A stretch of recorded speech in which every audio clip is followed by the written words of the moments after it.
உண்மையிலேயே பாரதி ராஜாவிடத்தில் இருக்கிற சொத்தின் மதிப்பு என்ன? படங்களில் ஏற்பட்ட நஷ்டத்தை சமாளிக்க திரு பாரதி ராஜா பல இடங்களிலும் கடன் வாங்கியதாக அவர் தெரிவித்துள்ளார். உண்மையிலேயே பாரதி ராஜா சொத்தை யாருக்கு எழுதினார் என்ற கேள்விக்கு மனோஜ்குமார் இப்போ பதில் சொல்ல போறார். பாரதி ராஜா சொத்தை பிரித்து கொடுத்தாரா? அவர் யாருக்கு எழுதினார்? பையனே இறந்து போயிட்டார்.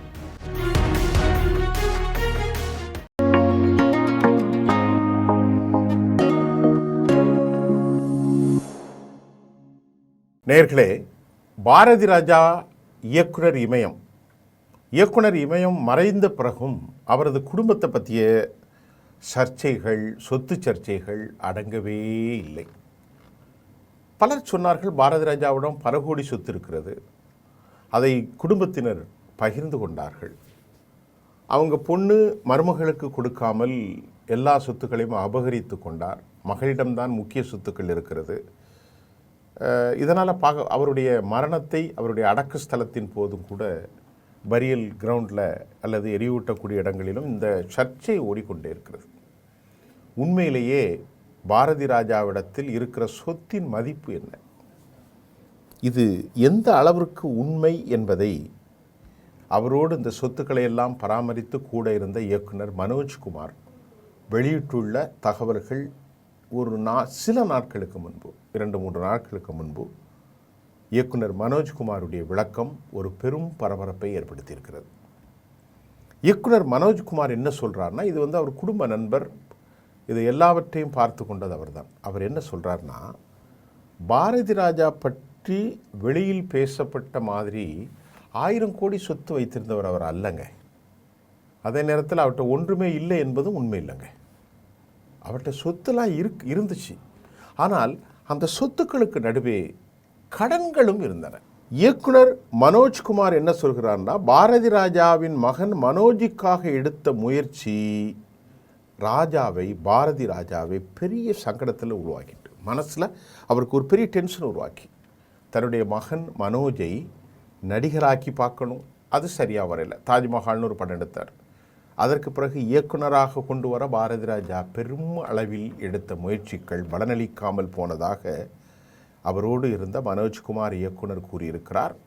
அவர் மறுபடி சொல்கிறார், தாஜ்மஹால் ஒரு படம், அல்லி, அர்ஜுனா போன்ற படங்களில் பாரதி ராஜா பெரும் இழப்பை சந்தித்ததாகவும் 15 கோடி ரூபாய் வரை அந்த படம் வெளியீட்டில் பெரும் நஷ்டம் ஏற்பட்டதாகவும் அவர் சொல்கிறார். அந்த 15 கோடினா இப்போ இல்லை, அது எத்தனையோ வருஷத்துக்கு முன்னாடி. அப்புறம் 15 கோடினா இன்றைக்கி எவ்வளோ மதிப்புன்னு பார்த்துங்க. அதோடு மட்டுமல்லாமல் மனோஜ் இயக்குனராக வர வேண்டும் என்ற ஆசையில் மீண்டும் முதலீடு செய்திருக்கிறார் திரு பாரதி ராஜா. சரி, தான் பையன் தான் கதாநாயகனாக வர முடியல, ஒரு நல்ல டைரக்டராக கொண்டு வரலாம் அப்படின்னு அவர் முயற்சி செய்து ஒரு கட்டத்தில் மனோஜ் இயக்கவிருந்த படத்துக்காக கூட 1 கோடிக்கு மேலாக பணம் போடப்பட்டதாக இதெல்லாம் எப்போ உள்ளது கதை இல்லைங்க, இதெல்லாம் 20 வருஷத்துக்கு முன்னாடி உள்ள கதை. அந்த காலத்தில் 1 கோடினா அன்றைக்கெலாம் ஒரு கிரவுண்டு 5 லட்ச ரூபா தான் இருக்கும், ஒரு 20-30 கிரவுண்டு, அப்படி ஒரு கணக்கு. அந்த பணத்தை போட்டு அதிலும் எதிர்பார்த்த அளவுக்கு அவருடைய முயற்சி வெற்றி பெறவில்லை என்றும், மகனை கடைசி வரைக்கும் நடிகனாகவும் இயக்குனராகவும் நிறுத்த வேண்டும் என பொறுப்புள்ள அப்பாவாக பாரதி ராஜா அவர்கள் எடுத்த முயற்சி இறுதி வரை வெற்றி பெறவில்லை. அதுவே திரு பாரதி ராஜா அவர்களின் பெரும் மனக்குறையாகவும் வேதனையாகவும் உடல்நிலை பாதிப்பாகவும் அமைந்து போனது என இயக்குனர் மனோஜ்குமார் மிக முக்கியமான விஷயத்தை பகிர்ந்து கொள்கிறார். இப்படி கடன்களை அவர் உருவாக்கி, இந்த கடன்களின் மூலமாக படங்களில் ஏற்பட்ட நஷ்டத்தை சமாளிக்க, ஏன்னா அந்த காலத்திலே 20 கோடி 15 கோடி கடன் ஆயிட்டார். படங்களில் ஏற்பட்ட நஷ்டத்தை சமாளிக்க திரு பாரதி ராஜா பல இடங்களிலும் கடன் வாங்கியதாகவும் அவர் தெரிவித்துள்ளார். தேசிய வங்கியான IDBI வங்கி, LIC போன்ற இடங்களில் அவர் வாங்கிய கடன்களும் பெரிய அளவில் இருந்ததாக கூறப்படுகிறார். வெளியில் சிலரிடமும் நட்பு அடிப்படையில் திரு பாரதி ராஜா அவர்கள் கடன் வாங்கியிருந்தாராம். இந்த கடன்களை அடைப்பதற்குத்தான் தேனியில் ஒரு பள்ளிக்கூடம் கட்ட நினைத்து அவரால் வைக்கப்பட்டிருந்த ஒரு பெரிய இடம், ஒரு பெரிய ஃபார்ம் லேண்ட் சொல்கிறாங்க, ஒரு பெரிய இடத்தை விற்று அதிலிருந்து ஒரு பகுதி கடனை அவர் அடைத்து விட்டதாகவும் கூறியிருக்கிறார். அதற்கு பிறகு நீலாங்கரையில் இருந்த 9 கிரவுண்ட் லேண்டு, இன்றைக்கி நீலாங்கரையில் ஒரு கிரவுண்டு இன்றைக்கி 10 கோடி 8 கோடி 5 கோடி போகும். இந்த 9 கிரவுண்ட் நிலத்தையும் விற்க ஒப்பந்தம் செய்யப்பட்டதா, அக்ரிமெண்ட் போட்டிருக்காரு. அந்த இடத்துக்கு அட்வான்ஸாக ஒரு 4,4 கோடி ரூபாய் வாங்கியதாகவும் மீதமிருந்த தொகையை வாங்கி கடனை முழுமையாக அடைக்க திட்டமிருந்ததாகவும் மனோஜ்குமார் விளக்குகிறார். அந்த வேலை முழுமையாக முடியும் முன் மனோஜினுடைய மரணம் நடந்துவிட்டது. அவருடைய பையன் ஹார்ட் அட்டாக்கில் இறந்து போய்விட்டார்.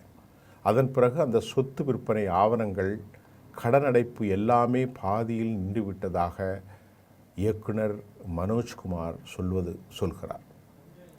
இப்போ மனோஜ்குமார் கையில் தான் அந்த டாக்குமெண்ட்லாம் இருக்கா என்ன பார்க்கலாம். இந்த விவகாரத்தில் அதிகமாக பேசப்படுவது இதுதான்.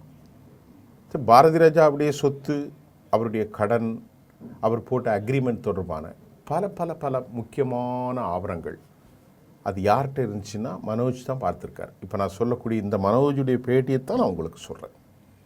இந்த இயக்குனர் மனோஜ்குமார் வரவு செலவு, மற்ற விவரங்கள், விற்பனை ஒப்பந்தங்கள், கடன் அக்ரிமெண்ட், கடன் தொடர்பான டாக்குமெண்ட்கள் எல்லாம் மனோஜ் வசம்தான் இருந்ததாக அவரே கூறார். எல்லாமே என்கிட்ட தாங்க இருந்துச்சு. மனோஜ் மறந்த பிறகு, அதாவது பாரதி ராஜாவுடைய மகன் இறந்த பிறகு இந்த ஆவணங்கள் அவரது மனைவி நந்தனாவசம் இருந்ததாகவும், குறிப்பாக நீலாங்கரை இடம் தொடர்பான பல முக்கிய டாக்குமெண்ட்கள் குடும்பத்துக்கு உடனே திரும்ப கிடைக்காததே பிரச்சனையை நீட்டித்ததாகவும் அவர் பேசியிருக்கிறார். அக்ரிமெண்ட் போட்டிருக்காங்க 4.5 கோடி வாங்கி, அந்த ஆவணங்கள் கிடைத்திருந்தால் மீதமிருந்த 6 கோடி ரூபாய் தொகையை வாங்கி வங்கி கடன்களை அடைத்திருக்கலாம் என்று சொல்கிறார். மொத்தம் 10 கோடிக்கு பேசியிருக்காங்க. கிரவுண்டு 1 கோடி ரூபாயில் 10 கோடி.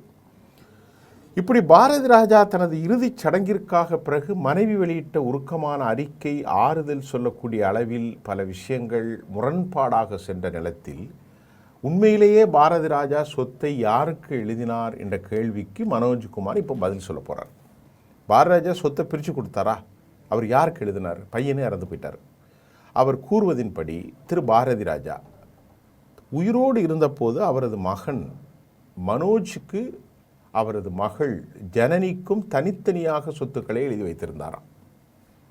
டி நகரில் அவருக்கு இருந்த ஒரு வீடு, விருகம்பாக்கத்தில் இருந்த ஒரு வீடு, தேனாம்பேட்டையில் அவருக்கு இருந்த ஒரு பெரிய கட்டடம், ஜெமினி பகுதியில் ஒரு அப்பார்ட்மெண்ட், இவை இருந்ததாகவும் அவற்றிலிருந்து மாதந்தோறும் வாடகையாக கூட பல லட்சக்கணக்கான ரூபாய் வந்ததாம்.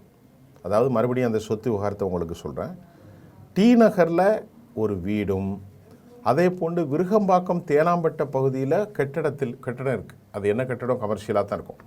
ஜெமினி பகுதியில் ஒரு அப்பார்ட்மெண்ட் இருந்திருக்கு, ஃபார்சன் காம்ப்ளெக்ஸில். இவை எல்லாவற்றிலும் மாதந்தோறும் வாடகை லட்சக்கணக்கில் வந்ததாகவும் கூறப்பட்ட நிலையில் திரு பாரதி ராஜா தனது இறுதிச் சடங்கில்தான் அவரது மகள் ஜனனிக்கும் மனோஜுடைய மனைவி நந்தனா, இவர் கேரளாவின் நடிகை, இவர்களுக்குள்ள ஒரு பெரிய மோதல் வந்தாங்க. ராதிகாலாம் அதை சமாதானப்படுத்தினாங்க.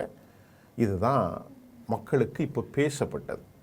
சரி, இப்போ அந்த நீலாங்கரையில் இருந்துச்சு நம்ம சொன்னோம் இல்லையா, 10 கிரவுண்டும் ஒரு வீடும், தேனியில் ஒரு வீடு, சென்னை நுங்கம்பாக்கம் ஹாரிங்டன் ரோட்டில் உள்ள ஒரு அப்பார்ட்மெண்ட்ஸ், இப்படியாக முன்பே சொத்துக்கள் ஒதுக்கப்பட்டிருந்ததாக அவர் தெரிவிக்கிறார். இதன் மூலம் திரு பாரதி ராஜா இறந்த பிறகுதான் சொத்து பங்கு பற்றி குடும்பம் சண்டை போட்டது என்ற பேச்சுக்கு அவர் மறைமுகமாக பதில் சொல்கிறார். அதாவதுங்க, பிள்ளைகளுக்கான அடிப்படை சொத்து ஒதுக்கீட்டை பாரதி ராஜா ஏற்கனவே செய்துவிட்டார் என்பது தான் மனோஜ் அவர்கள் சொல்வது. அப்போ ஏன் சண்டை போட்டாங்க தெரியல. எதற்கு நீங்கள் சண்டை போடக்கூடாது, இடத்தை விட்டு காலி பண்ணுன்னு அந்த அம்மா ஜனனி அவங்களுடைய அன்பு மகள் அவருடைய மருமகள்கிட்ட போய் பேசுகிறாங்க, இதுவும் தெரியல. அப்போ அவருடைய சொத்துக்கள் என்ன, அவருடைய தேனியிலுடைய வாங்கியிருந்ததை விற்றுட்டு கடன் அடைச்சார். 10 கிரவுண்ட் நிலம் இருந்தது தெரிகிறது, நீலாங்கரையில் ஒரு வீடு இருந்தது தெரிகிறது, ஹாரிங்டன் ரோடு, அதான் ஹாரிங்டன் ரோடு தான் ஜெமினி பக்கத்தில், விருகம்பாக்கம் பில்டிங்கு, தேனாம்பேட்டையில் உள்ள பில்டிங்கு, இதன் மூலமாகலாம் அவருக்கு வாடகை வருகிறது. இதில் கடன்களும் இருந்தது என்பதை திரு மனோஜ்குமார் இயக்குனர் எல்லா டாக்குமெண்ட் அக்ரிமெண்ட்ஸ் எல்லாம் வச்சவர் சொல்லிட்டார். இந்த செய்தியை இது ஏன் உலகத்துக்கு தேவைங்கிறது ஒன்றும் விஷயம் இல்லை. பெரும் பணக்காரர்கள் அல்ல, ரொம்ப மக்களிடத்தில் புகழுக்குரியவர்களை பற்றி சில சர்ச்சைகள் வருகின்ற போது அது ஒரு செய்தியாக்கப்படும். அந்த அடிப்படையில் தான் இது ஒரு செய்தியாக்கப்பட்டிருக்கிறதே அல்லாமல் இது முழுக்க முழுக்க திரு பாரதி ராஜா அவர்களும் அவருடைய பிள்ளைகளுக்குமான ஒரு செய்தி தான், அவர்களுக்கான பகிர்ந்துணர்வு பற்றி தானே தவிர இதனால் ஒரு சமூகத்துக்கோ ஒரு நாட்டிற்கோ எந்த மாற்றமும் ஏற்பட போவதில்லை என்பதுதான் இந்த செய்தியின் மூலம் நாம் புரிந்து கொள்ளக்கூடியது. மீண்டும் இதுபோல இன்ஃபர்மேட்டிவான செய்திகளை அடுத்து உங்களோடு தருகிறேன். நன்றி.